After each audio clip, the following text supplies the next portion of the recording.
পাক দান করেছেন,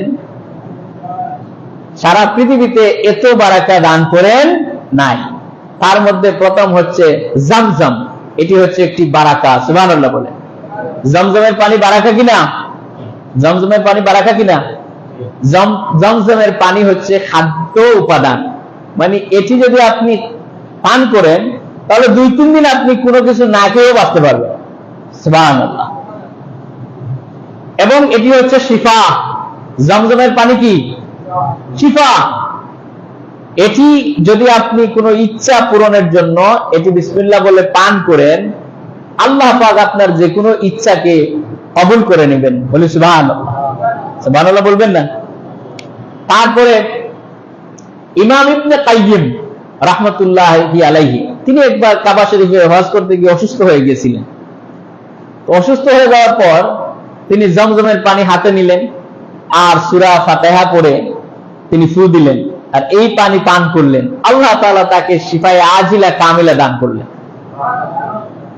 সুবহানাল্লাহ। তাহলে কোরআন হচ্ছে শিফা, আর হচ্ছে কি? জমজমের পানি হচ্ছে কি? শিফা।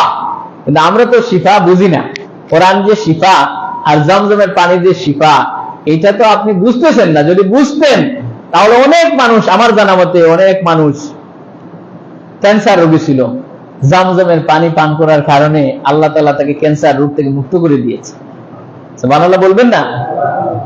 অনেক মানুষ কোরআনের বদৌলতে, জমজমের পানির বদৌলতে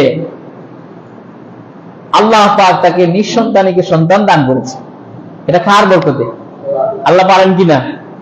আল্লাহ পারেন কিনা? যারা বললেন না মনে হয় পারবে না, আল্লাহ শক্তি কমে গেছে, ট্রাম্পের সাথে আল্লাহ পারবে না, এরকম নাকি?